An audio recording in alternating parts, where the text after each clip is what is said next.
ligados com o terceiro anjo.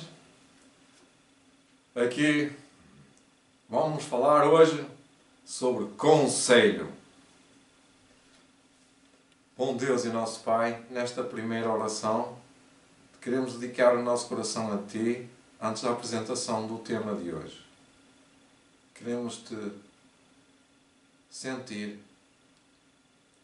não na presença física, mas no Espírito, naquilo que está escrito. Dá as boas-vindas, Senhor, a este povo. Obrigado, Senhor Jesus. Amém.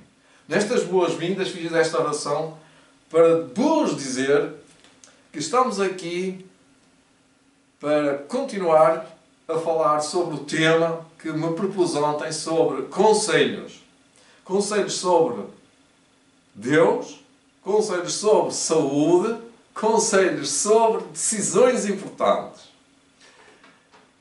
Como nós sabemos, nós temos muitos conselhos, ou vários conselhos, que nos dão diretrizes sobre saúde, sobre educação, sobre saúde, sobre religião, sobre fé, sobre práticas religiosas. E eu gostaria de apresentar um primeiro conselho, antes de entrar no tema principal, que é a palavra de Deus que está revelada no Êxodo e em várias partes da Bíblia, que tem aqui Provérbios, Salomão e outras passagens. Mas vamos ver o que é um conselho.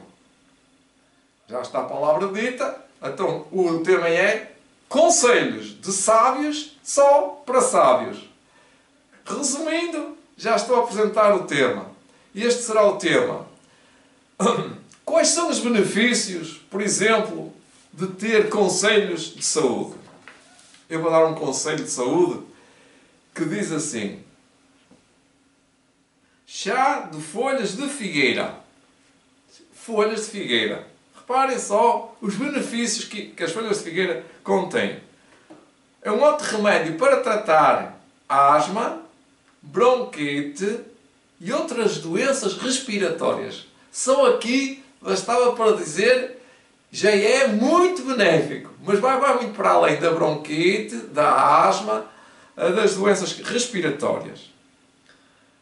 Para a diabetes, é uma folha, a folha de figo, contém quantidades elevadas de insulina natural. Interessante, insulina natural.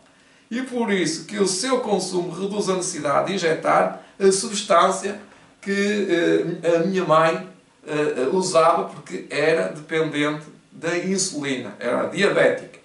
E, infelizmente, ela veio a falecer de diabetes, por várias razões. E por isso que o seu consumo reduz a necessidade de injetar a substância. É um excelente remédio natural para aqueles que sofrem de diabetes. Para os triglicerídeos, ou seja, para as gorduras gordas, aquelas gorduras para o sangue gordo, há pessoas que têm coágulos até. Então, as folhas de figueira reduzem os níveis de triglicerídeos no organismo. Portanto, devem ser consumidas regularmente. Previne ataques cardíacos e obesidade. Portanto, os triglicerídeos são umas gorduras que nós temos no coração, nos vasos sanguíneos, e que podem dar obstrução.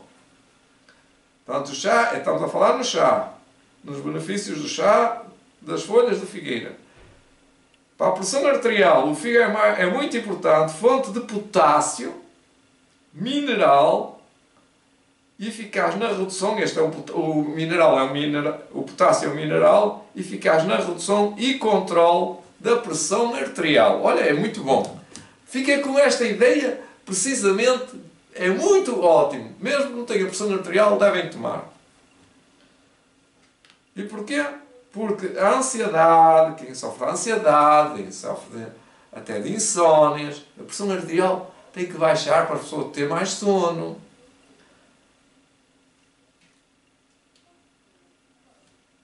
Portanto, tendo potássio, que é um mineral eficaz na redução e controle da pressão arterial, por isso é recomendado para pessoas que sofrem de hipertensão. E muitas pessoas que eu conheço tomam medicação para a hipertensão, gastam centenas e milhares de euros na vida delas para medicação. Era uma medicação que, por acaso, que eu também a comprava, deixei de adquirir. Ela custava precisamente uma caixa 20 e tal euros. É quase um dia de ordenado. Aqui.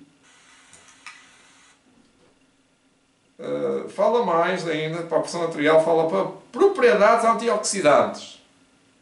Os estudos mostram que os figos contêm propriedades antioxidantes. E por fim, para a densidade óssea. Os figos contêm cálcio, uma importante fonte de cálcio para o corpo, muito precisa, nós precisamos muito de cálcio. Também previne perda de cálcio pela urina, o que evita a ocorrência de um enfraquecimento de ossos. Portanto, evita a ocorrência de um enfraquecimento dos ossos pela urina. É um alimento ideal para as mulheres que estão na idade de menopausa. Está no meu Facebook. Os figos contêm uma importante fonte de cálcio para o corpo. Os figos. Então, vamos fazer chá. Eu vou para casa, vou fazer chá hoje, pela primeira vez. Tive ontem a curiosidade de mandar-me isto para o meu Facebook. Eu copiei, está lá no meu Facebook. Vocês vão no meu Facebook, Fernando Ferreira, está aí. Agora vamos iniciar o nosso culto. Vamos fazer uma oração, mas antes queria pôr um hino. Se quiserem cantar comigo, eu vou escolher aqui um hino. Vamos aqui ao hinário, ao adventista.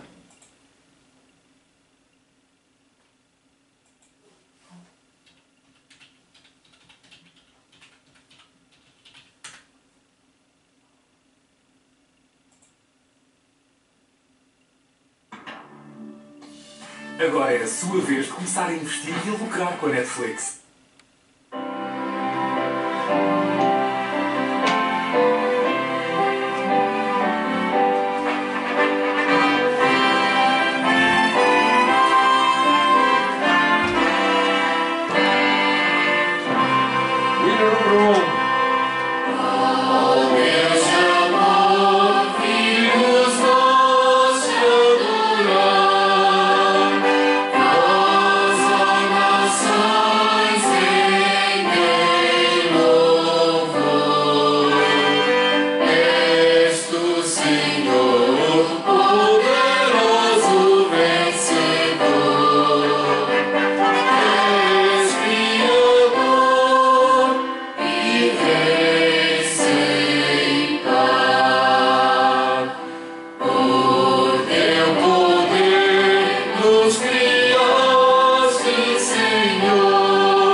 Obrigado, querido Deus, vimos à Tua presença, deixando os telemóveis de lado, deixando os nossos preconceitos de lado, deixando os nossos conceitos de lado, deixando a nossa vida de lado, mas querendo estar contigo ao teu lado.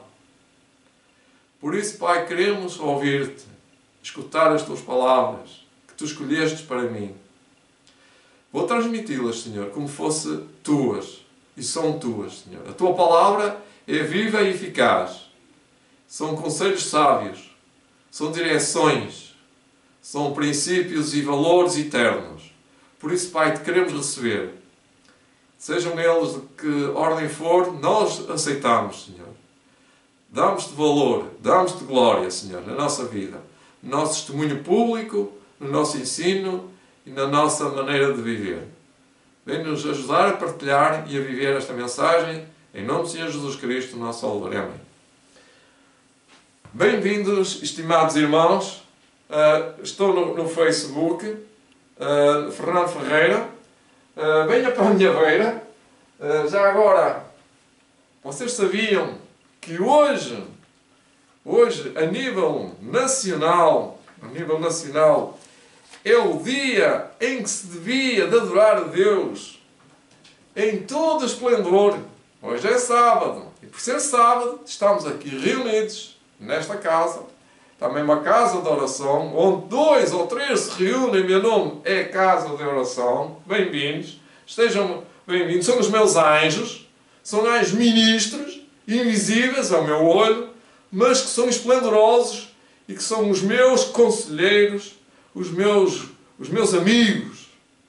E a eles eu queria, em primeiro lugar, agradecer de estar aqui com eles, e eles comigo, que expulsem o inimigo Satanás, para que não possam haver intervenções desastrosas ou maleficiosas, ou qualquer coisa que possa correr mal na minha vida aqui de luta, de permissão com Deus, de estar a adorar a Deus neste lugar. Então, vou ler um texto que nos convida Deus a lê-lo, que está em Deuteronômio, capítulo 32 e versículo 9. Disse mais o Senhor a Moisés: tenho visto este povo, e eis que é um povo obstinado. Agora, pois, deixa-me que o meu furor se acenda contra eles, e os consuma, e os farei de ti, e eu farei de ti uma grande nação. Porém, Moisés suplicou ao Senhor, seu Deus, e disse: ó Senhor, porque se acendeu o teu furor contra o teu povo, que tu tiraste da terra do Egito, com grande força e com forte braço. Porque onde falaram os egípcios? O que é que eles vão falar? Dizendo: então, para mal os tirou do Egito, para matá-los nos montes e para destruí-los da face da terra. Torna-te da ira do teu furor e arrepende deste teu mal contra o teu povo. Lembra-te de Abraão, de Isaque, de Israel, os teus servos, os quais por ti mesmo teus filhos têm jurado, e lhe disseste: multiplicarei a vossa semente como as estrelas dos céus, e darei à vossa semente toda esta terra, de que tenho dito, para que a possuam por herança eternamente. E o último versículo, neste contexto, diz: e então o Senhor arrependeu-se do mal que dissera que havia de fazer ao seu povo. É interessante, não é? Como é que as coisas aqui acontecem de repente? Parece que Deus está a dizer que vai destruir, e vai mesmo destruir. Ele não tem outra alternativa. Ele vai fazer uma obra estranha, ele vai destruir o povo, e porque ele está muito zangado, e diz: este povo tem um coração obstinado, é de dura cerviz. Eu digo um conselho, eu digo outro conselho, e eles não ouvem. Olha, eles não conseguem ouvir o conselho. São obstinados. Obstinação é um problema da nossa geração, que não mudou, até que piorou, até que dizem, não é, que piorou muito mais. Se pusermos aqui a história a correr da igreja mesmo, da nossa igreja, da igreja dos cristãos, dentro do próprio seio da igreja, sempre houve estes grandes problemas. Ou seja, o povo de Deus, durante milhares de anos, a partir deste tempo de Moisés, sempre teve este problema de cada um fazia o que queria. Havia sempre um resto. Quero salvaguardar sempre que há um povo de Deus aqui na terra, mas a maioria segue o Egito. Vai rumo às panelas de Canaã. Vai fazendo o que lhes apetece. Até que a Bíblia, a certa altura, diz que cada um fazia o que parecia bem aos seus olhos. Então, o porquê de não aceitar conselhos de Deus? A resposta não existe. Eu não posso dar uma resposta porque é que as pessoas não aceitam um conselho, não é? Mas sabemos porque é que não aceitam. Aceitam porque são humildes ou aceitam porque gostam de Deus e são humildes, e outros não aceitam porque não são humildes. Esta é uma resposta minha, mas vamos ler na palavra de Deus o que é que significa conselho. A palavra conselho significa dar um conselho sábio. É um aviso. É um alerta. Não é um disparate. Não é uma coisa furtiva que podes fazer se quiseres. Se quiseres, faz. Se não quiseres, estás em perigo. É o que quer dizer também. Mas o aviso da segunda vinda de Cristo é um conselho. É, não é? Quando nós estamos a pregar uma mensagem, é fazer um conselho. É dar um conselho. Não é por nossa iniciativa que as pessoas vão decidir. Não é por força, como diz a Bíblia, não é pela força que vamos levar as pessoas a decidir, por exemplo, a guardar o sábado. Não é pela força que eu vou decidir também a guardar o sábado. Eu guardo por minha livre e espontânea vontade. Nós não somos nenhumas máquinas robóticas. Nós não somos nenhuns robôs programados que Deus deu corda, ligou-nos à eletricidade e estamos trancados naquele programa e fazemos o que o programa faz. Infelizmente também os programas avariam. E para isso existem os técnicos que vão reparar e vão pô-la melhor, às vezes até melhor ou igual àquilo que ela era. Mas é sempre um programa. Mas nós não somos um programa, nós não somos uma máquina, nós não somos um robô. Então somos pessoas com raciocínio, com pensamentos abstratos, às vezes abstratos ou concretos, mas com pensamentos, quer dizer, com ideias, com planos, com conjecturas que levamos a tomar decisões. Então, o que é que os conselhos fazem? Fazem mudar certas atitudes de cada pessoa. O substantivo masculino do conselho refere-se a aviso que se oferece a alguém em relação ao que essa pessoa deve ou não deve fazer. Numa certa situação, que é uma recomendação. Também pode ser chamado conselho, reunião de pessoas que buscam deliberar ou solucionar um problema ou um assunto. Também se chama uma comissão. Grupo de pessoas que, indicadas por eleitos, presta consultoria em vários assuntos no âmbito público ou privado. Nós conhecemos isto. Nós temos na nossa igreja, no nosso seio, pessoas indicadas para se reunir, para pensarem, não porque nós não pensamos, mas para deliberar certas atitudes em relação, por exemplo, a andar, por exemplo, de bigode. Estou a dizer, agora vou falar de bigode. Não estou a dizer que eles façam isso. Vão pensar acerca, por exemplo, de usar o respectivo véu, por exemplo. Vão pensar e vão chegar à conclusão de que não. Por exemplo, pronto, chega à conclusão de que não e toma-se uma conclusão deliberada e toda a gente na igreja, uma assembleia disse, através do conselho, disse não se deve usar mais o véu, por isto, por aquilo, por outras razões, que se estudou, ou que podem consultar o manual da igreja, podem consultar o Espírito de Profecia, por ali, pronto, sobre um assunto. Isso é que é um conselho.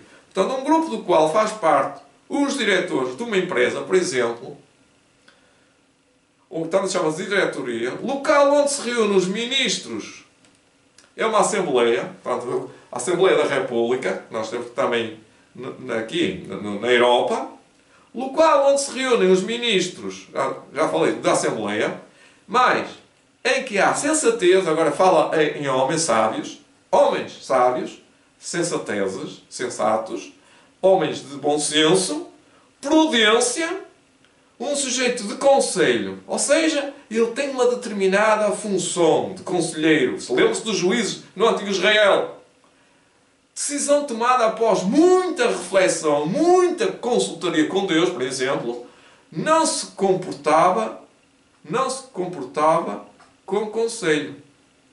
A etimologia, a origem da palavra conselho é do latim, que é concilium e deliberação, assembleia. Ou seja, é uma fase em que várias pessoas tomam assento e dizem deliberadamente isto é assim.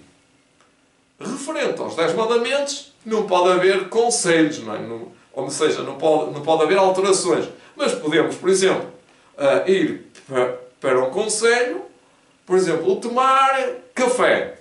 Vamos aqui à Bíblia e procuramos a palavra café. Não encontramos. Então como é que nós vamos fazer? Então vamos consultar textos que replicam a ideia ou que desmistificam ou que nos levam a pensar acerca do café. Eu estou a falar do café, mas podia ter falado do tabaco, podia ter falado do automóvel, do jogo de futebol. Na Bíblia não está. Mas tem que haver um conselho, não é? Um conselho de pessoas que vai-se consultar e onde eles tomem uma decisão, não é deliberada, mas um consenso sobre o que está escrito. Um fariseu, um escriba, um sacerdote, um juiz, um prelado das Escrituras, e ele toma o livro da lei e consulta o Espírito de Profecia. Neste caso, também consulta a Bíblia. Nós consultamos também o Espírito de Profecia e fazemos uma análise do texto, ou dos textos referentes a um tema. O tema pode ser sobre saúde, sobre educação, sobre família, sobre o aborto, sobre a homossexualidade, sobre certos aspectos, como tratar certos assuntos que agora começaram a ser problema. E aí o Conselho vai ver na Bíblia onde pode se apoiar e dizer, está por aqui um caminho que diz que se deve ou não fazer isto ou aquilo. Portanto, feita esta abordagem, vamos ver o que é que a Bíblia ajuda-nos a saber o que é um conselho. A Bíblia está cheia de conselhos. A palavra conselhos não aparece sempre na frente. Este é um conselho dado por Deus e diz assim, assim, assim. Mas subjacente está, é uma ordem de Deus. Quando é uma ordem, é um conselho. Quando é um conselho, é uma ordem. Há pessoas que pensam que um conselho não é uma ordem. Portanto, a Assembleia da República, por exemplo, estou a dar como exemplo, a Assembleia da República editou nos seus editais, por exemplo, a alteração do IVA. Quem não souber o que é o IVA, também já não vou explicar mais. Alteração nas finanças do imposto, que é o IVA aqui em Portugal, para, por exemplo, baixar ou alterar. Não é um conselho, mas foi tomado em conselho. E o conselho disse que o imposto, por exemplo, o imposto automóvel, devia ser alterado, ou o imposto de gasolina, ou o imposto de imobiliário, ou o imposto de comprar comida ou roupa, devia ser alterado. E ele altera, às vezes, de 14 para baixo, ou 19 para cima. Por exemplo, pode estar em 14, pode estar em 19. E é isto, uma deliberação de conselho.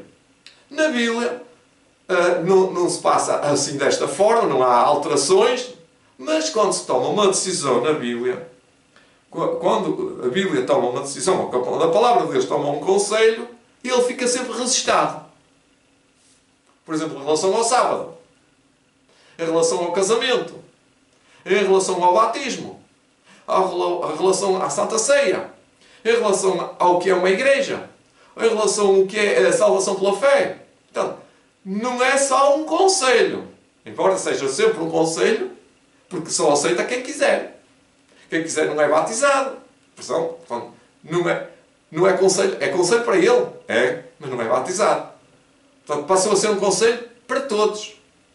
Então, todos temos momentos da vida em que vamos precisar também de conselho. Também preciso de conselho.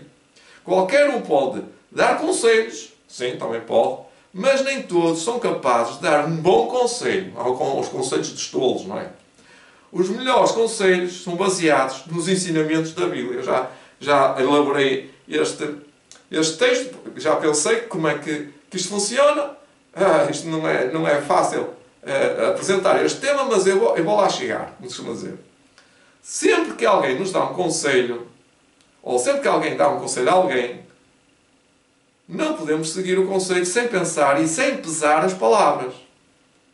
Portanto, mesmo que seja um conselho de alguém avalizado sobre determinada área, ou da Bíblia, dentro da Bíblia, ou vários temas da Bíblia, precisamos de ver se o conselho está de acordo com a palavra de Deus. Portanto, temos um texto, até temos vários textos para consultar, e inclusive existe um muito conhecido, que é em Isaías 8:20, que é uma baliza. É para balizar. O que é que vai balizar? É um parâmetro. É uma medida. 8:20. Que Deus me ajude a louvá-lo, a louvar a Deus. Aqui diz assim, a lei, Isaías 8:20, a lei e ao testemunho. Se eles não falarem segundo esta palavra, nunca verão a alma, ou seja, nunca terão luz. O conselho desta palavra tem que estar de acordo com os 10 mandamentos e com o seu testemunho. Por exemplo, ele disse um bom conselho, até disse um bom conselho, mas faz completamente ao contrário do conselho. Então é um mau conselheiro.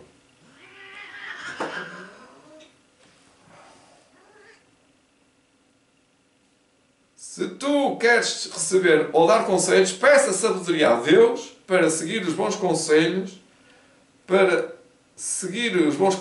e para aprender a dar bons conselhos. Portanto, não é só receber, não é só dar, é preciso ter as duas coisas.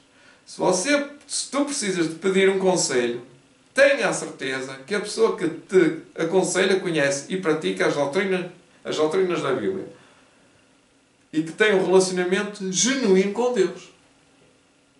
Conhece essa pessoa. Sabes a vida dela em particular. Será que ele anda com mulheres? Será que ele anda com homens? Será que ele é promíscuo?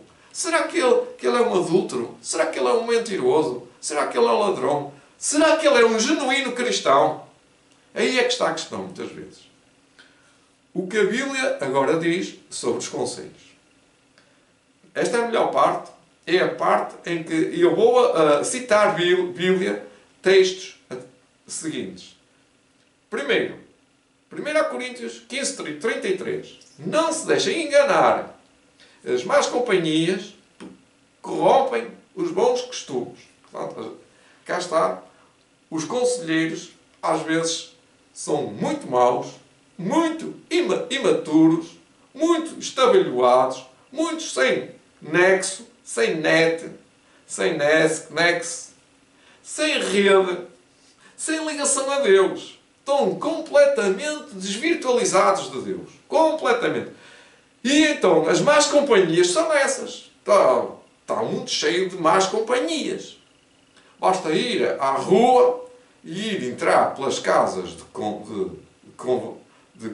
jogos, por exemplo, ou uns cafés, ou uns boates, ou até no meio de gente, muita gente, vai-se para umas coisas assim. Olha, ontem me convidaram. Tu não vais à festa lá da terra. Porquê que não vais à festa da terra? A tua igreja te proíbe. Não é a minha igreja que me proíbe. Aqui na Bíblia Deus disse para eu não andar nas festas pagãs, porque tem o paganismo, é a festa da carne. E ela continuou a pensar que era a religião. Disse, mas a tua religião proíbe, e tu isso estas festas que há aqui, os arraiais. Não é a minha igreja que proíbe. É Deus que na sua lei diz não adorar imagens de escultura. Não terás outros deuses diante de mim. Não é só, a lei de Deus não é só matar nem roubar. Tem nos mandamentos que é amar a Deus sobre todas as coisas. Ela ficou assim um bocado estranha, assim, nunca tinha pensado nisso. Realmente. Os conselhos, estão a ver, se as pessoas se formassem pelos conselhos da humanidade, em geral, estavam perdidos. Estão desnorteados, como costumo dizer. Estão desgovernados. Estão desorientados. Vamos para Provérbios 12:15, que diz: o caminho do insensato parece-lhe justo, mas o sábio ouve os conselhos. É que o caminho do insensato não ouve conselhos nenhuns. Ele pensa que por ali, fazendo aquilo, não tem mal nenhum. Mas o sábio ouve os conselhos. Adiante em Provérbios 11:14 diz: sem diretrizes, sem conselhos, que na Bíblia moderna diz sem diretrizes, a nação cai. Sem conselheiros a nação cai. O que salva é ter muitos conselhos, ou muitos conselheiros. Muitos conselheiros, como está na Bíblia. Ouça, ou agora em Provérbios 19, 20 e 21 diz assim: ouça conselhos e aceite instruções, e acabará sendo sábio. Muitos são os planos no coração do homem, só não são. Mas o que prevalece é o propósito do Senhor. Portanto, muitos propósitos do homem, muitos planos humanos, são medíocres, são zero. Deus olha para aquilo assim, que coisa tão ignorante. Para nos chamar outra coisa, como disse a Moisés, este povo é mesmo com o coração obstinado. E entre outros conselhos, em Provérbios, no capítulo 1, versículo 1, é um capítulo muito importante. E estes são os provérbios de Salomão, filho de David, rei de Israel. E eles ajudarão a experimentar a sabedoria e a disciplina, estes conselhos. Este Salomão dizia, a compreender as palavras que dão entendimento, a viver com disciplina e sensatez, fazendo o que é justo, direito e correto. Ajudarão a dar prudência aos inexperientes e conhecimento e bom senso aos jovens. Continua ainda e diz o Salomão: se o sábio lhe der ouvidos, aumentará seu conhecimento. E quem tem discernimento obterá orientação. Cá está a palavra orientação. Para compreender provérbios e parábolas, ditados e enigmas dos sábios. Portanto, nós estamos aqui diante de um quadro de homens e mulheres que se dizem sábios, entendidos em enigmas, em coisas difíceis de entender, em parábolas, conseguem tirar lições, em ditados. Por exemplo, há um ditado que diz: quem vai para o mar se prepara em terra. Pois é. Este conselho é um provérbio, um ditado, é uma frase, mas que tem muita paciência com o que a Bíblia diz quando diz: prepara-te, ó Israel, para te encontrares com o teu Deus. Prepara-te. Porquê? Porque diante de nós temos que tomar grandes decisões e só quem toma boas decisões é que continuará a prevalecer. Várias decisões, não é só uma. Não é a decisão de ter uma casa ou de ter um carro. Não é essas decisões. Essas decisões são importantes, mas não são essas. As decisões pequeninas, aquelas decisões de fazer oração, de fazer a sua meditação, fazer a sua alimentação equilibrada, ter o seu dinheirinho equilibrado, não ser gastador, ter uma mulher a quem ame, simplesmente, só uma, não é? Ter uma dedicação à família, mas não só eu, estou só a aflorar. E ter um coração, não obstinado, mas um coração rendido à influência do Espírito Santo. Isso é, prepara-te, ó Israel, para te encontrares com o teu Deus. Esses serão os 144.000. Esses que terão que passar fome, frio, falta de sono, porque eles não conseguem dormir, sede, eles não têm onde dormir, eles não têm onde acampar, e têm que estar preparados fisicamente, em primeiro lugar, psicologicamente, eles vão estar muito em baixo. Um tempo de angústia para o qual nunca ninguém passou. Está em Daniel 12:1. Há um texto muito difícil de aceitar, como costuma dizer. É um conselho que vos dou para estudar. Daniel, em Daniel 12, último livro de Daniel, último capítulo de Daniel, que não estava no meu estudo, agora tenho que desbolhar, chama-se desbolhar, agora, é desfolhar.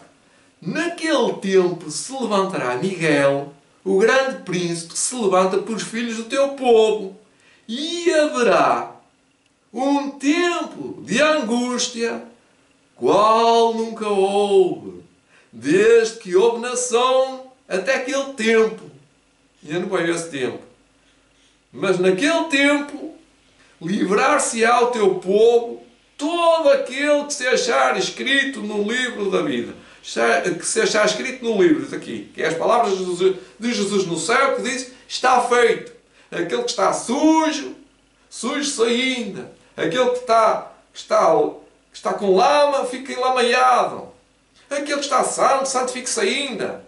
Aquele que está salvo, salve-se ainda. E terminou o tempo da graça. E nesse tempo vai haver uma espécie... Eu não sei se estou salvo. Epá, e agora? Ei, estou sozinho. É uma angústia porque a pessoa não sente que está salva. Mas não tem certezas. Tem uma esperança. Mas tem uma esperança numa agonia, numa aflição. E ele vai ser num tempo de dificuldade, porque ele está a ser perseguido no meio das montanhas. E vai haver coisas medonhas, pessoas a morrer à volta, que 10.000 queiram, 1.000 queiram ao teu lado direito e 10.000 ao teu lado esquerdo, e tu ficarás em pé. E vai ficar... É assustador.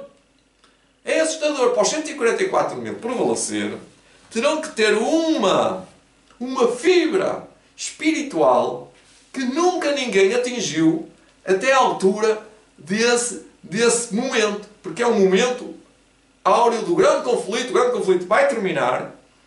Existe uma grande variedade de perigos. E entre eles serão anjos destruidores. Bom, eu podia estar aqui a estudar muito mais sobre isso. Os anjos destruidores de Satanás e os anjos destruidores de Deus. Isso é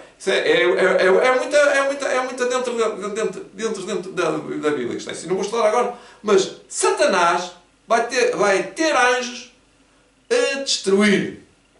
E Jesus também vai ter anjos destruidores quando vier. E nós, os 144.000, aqueles que estiverem lá, serão guardados por anjos magníficos de poder, um exército, em guarnição, cercando os 144.000. Eles estão todos juntos. Eles estão espalhadinhos pela terra toda. Como disse o profeta Elias, Senhor, afinal, só eu é que fiquei. Porque não vê ninguém, não se vê ninguém. Pode ver um ou dois, às vezes, mas é difícil. Vai ser difícil porque eles vão estar rodeados de problemas E ao ser sacudidos na hora da aflição, eles vão uns para cada lado e vão ficar desbaratados. Porque o tempo da graça terminou, já não há mais evangelho para pregar, eles não vão pregar mais nada. Mas eles estão numa aflição medonha. E então acontece que o Elias dizia: Senhor, sou eu que fiquei. Só um. E Deus diz assim: Paulo, não, espera. Vou-te contar. Tem aí, eu já li isso há pouco, agora não vou ler. Tem aí 7.000 guardados que não dobraram os seus pés a Belial. Diz mesmo assim: os seus pés não dobraram a Belial. Quem é Belial? Satanás. Não dobraram os seus pés a Satanás. O que é dobrar os pés a Satanás? Perante esta situação anormal de perseguição, antes que aquilo, o decreto dominical. O que é o decreto dominical? É para que todas as pessoas se verguem a um sistema religioso, que não é bíblico, um sistema que os leva a desviar-se dos mandamentos da lei de Deus. Não está em causa a solenidade do sábado. Não é só. É porque eles não obedecem, são obstinados completamente. E na sua obstinação eles vão guardar o domingo. É por isso que Deus vai fazer um ato que é uma obra de destruição. Vai vir as 7 pragas. Porquê? Porque Deus, com os conselhos de Deus, dizendo que todos vão ser esclarecidos acerca do sábado. É que são conselhos. Dá-se conselhos. Alerta-se as pessoas. Ensina-se as pessoas. E as pessoas dizem assim: eu lá quero saber. Eu lá quero saber se é sábado, se é domingo, se não importa. Eu nem quero saber disso para nada. Já estão a dobrar os seus pés, os seus joelhos a Belial. Ou seja, o próprio Satanás não se vai importar se as pessoas se vão adorar domingo ou se não vão adorar. Ele não se importa disso para nada. O que ele quer é que as pessoas se calem perante as injustiças que estão acontecendo e que se calem e que manifestem-se contra os filhos de Deus. E ao se manifestar contra os filhos de Deus, o que é que acontece? Muitos não vão aguentar a pressão. Muitos não vão aguentar a pressão. E diz o Evangelho: só um entre 20 é que prevalecerão. Está na Bíblia. Está na Bíblia. Se aquele tempo não fosse abreviado, nenhuma carne se salvaria. Está em Provérbios, está em 2 Timóteo 3,16, porque se quer ler mais, está em Provérbios 15,22, está em Provérbios 4,13, em Provérbios 13,10, em Romanos 15,4. Em Romanos 15,4 diz assim: pois tudo o que foi escrito no passado foi escrito para ensinar, de forma que por meio da perseverança e de bom ânimo, procedentes das Escrituras, mantenhamos a nossa esperança. Ou seja, se nós consultarmos os escritos sagrados, a Bíblia, e vemos o povo de Deus a desviar-se de uma tal maneira, por exemplo, a Igreja de Cristo, dos 12 Apóstolos, foi perseguida por Roma. Repara, a história repete-se.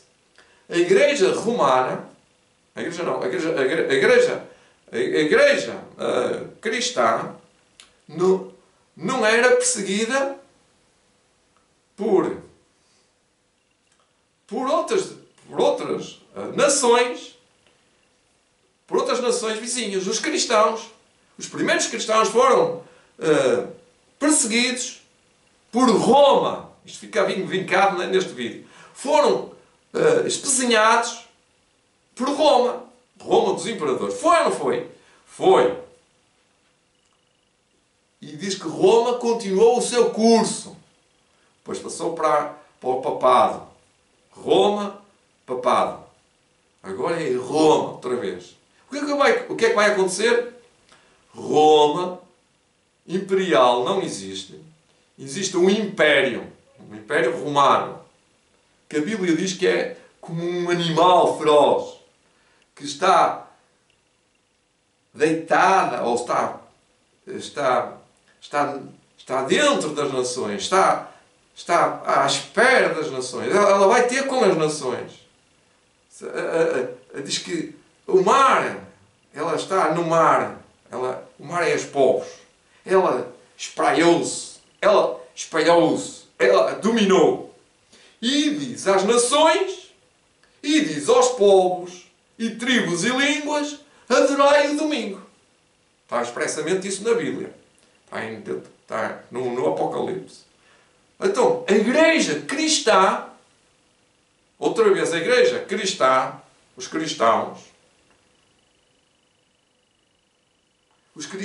sinceros que têm a confiança em Deus, que ouvem os conselhos de Deus, não gostam, não é que não gostem, é que não aceitam os conselhos de igrejas, seja qual for a igreja. Nem da igreja mãe, nem das igrejas filhas de Roma. Por que será? Porque eles todos guardam o domingo. Se não guardam, vão guardar. E fazem questão que nós, os cristãos, os verdadeiros cristãos, adorem o domingo. E vai ser por imposição.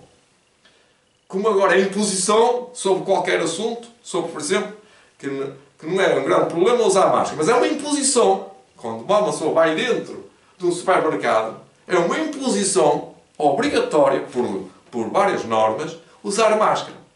Mas isso é só um cheirinho. Como eu costumo dizer, é só um cheirinho. Porque a seguir vem outras coisas. E o Evangelho diz que os que vão cedendo a essas coisas, eu estou a dizer que não uso máscara. Porque no local de trabalho, se é que usar uma máscara, tenho que usar uma máscara. Se estou dentro de uma empresa, vou ter que usar uma máscara. Naquele círculo, quando estou no contacto com aquelas pessoas. Sou obrigado. Mas é uma norma que me imposta. Tenho que acatar. Quando as normas são mais impostas, quando as coisas vão mais além da imposição de certos assuntos, o que é que devemos fazer? Tomar conselho com Deus.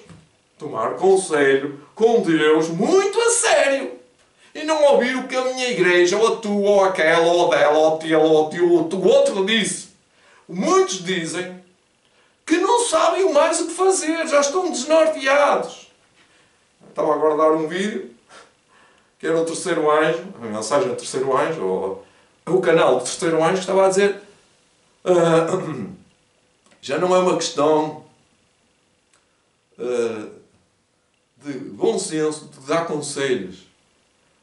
Não é só conselhos, já não estão a dar só conselhos. Estão a dar força, diretrizes para tomar uma decisão deliberada, sem conselho. Ou seja, é um conselho... Porque, reparem, há dois tipos de conselhos. Aqui assenta dois conselhos. Ao conselho dos tolos e ao conselho dos sábios. E todos apontam para a Bíblia. Bom, então temos dois conselheiros da Bíblia. Na Bíblia pode haver certas coisas em que, a determinada altura, parece que o conselho está mal dado. E analisar o conselho todo, analisar a Bíblia, não é só um texto isolado, vai-se ver que aquele texto não tem nada a ver com o contexto todo. Como vocês sabem, há pessoas que abrem a Bíblia assim, e agora o que lerem é o que vão fazer. E alguma pessoa que assustou-se. Ao ler, abriu a Bíblia ao calha e disse: e Judas se enforcou. Então, ele assustou-se. E pá, isto é o diabo. Quer dizer, a própria Bíblia pode ser perigosa.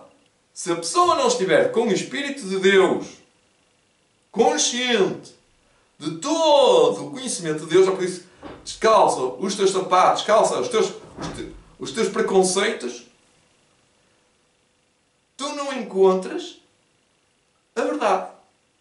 Porque os conceitos humanos não vão encontrar os conceitos de Deus. O correto. E mais um conselho, já estou a chegar ao fim, já terminei, que querem que vos diga. Muitos serão purificados, embranquecidos e provados, mas os ímpios procederão impiamente. Portanto, há dois grupos. E nenhum dos ímpios entenderá, mas os sábios, só os sábios entenderão. Isto está em Daniel, capítulo 12, versículo 10. Portanto, os sábios entendem um bom conselho. Por isso que eu gostaria de dizer que o meu conselho é: siga o conselho de Deus, não o conselho de homem algum, mas se alguém tentá-lo persuadir, uma pessoa, eu já fui persuadido, não vou contar a história, que foi ruim para mim, foi psicologicamente avassaladora, que não me desnorteou, quase que me botou abaixo, costuma dizer, psicologicamente, diante de pessoas que se dizem cristãos, de alta esfera, não estou a falar do meu nível, mas todos acima de mim, a perceber-se que eu não tomava certa determinada decisão. E persuadiram de uma certa forma que eu fiquei muito mal. Mal interiormente, não com Deus, mas com eles. Fiquei com uma ideia correta de que eles não servem para conselheiros. Percebem? Portanto, o meu conselho não é ouvir os conselheiros assim, que tudo serve. Há pouco tempo, há muito tempo, não sei, já cheguei aqui em 2008 ou em 2013, e em 2008 ouvi esses comentários. Olha, será que eu me devo pintar? Será que me devo pintar? Mas ela já se batizou. Olha, será que devo vender batom de pintar? Sim, mas anda tudo desorientado. Já foi em 2003, 2008. E a partir daí, para cá, as coisas pioraram. Ellen White disse que quando ela morreu, que coisas estranhas iriam ocorrer. E pá, ela não adivinhou. Foi Deus que lhes disse que coisas estranhas iam entrar no seio da igreja. Meus irmãos, muitos serão purificados. Quer você ser purificado? Amém. E embranquecidos. Amém. E provados. Amém. São 144 momentos, só pode ser. Mas o resto, os ímpios, procederão impiamente. E nenhum deles, dos ímpios, entenderá, não entenderá. João, que é normal, olha, vão todos ser o que são ou o que forem, não interessa. Mas os sábios entenderão. Então, fica aqui a palavra de Deus que diz: o conselho de Deus está aqui, está escrito, e não é porque eu disse, mas porque Deus já o tinha dito. Que Deus abençoe a sua palavra nesta hora infinita da sua graça, que tenha misericórdia deste povo e que ele tenha um coração nobre, sábio, entendido, que consegue decifrar enigmas e entender parábolas e guardar segredos e saber dar bons conselhos e ouvir bons conselhos. Tudo peço e agradeço no nome santo, justo do nosso amado Jesus, que foi o maior conselheiro do mundo e do universo. Amém.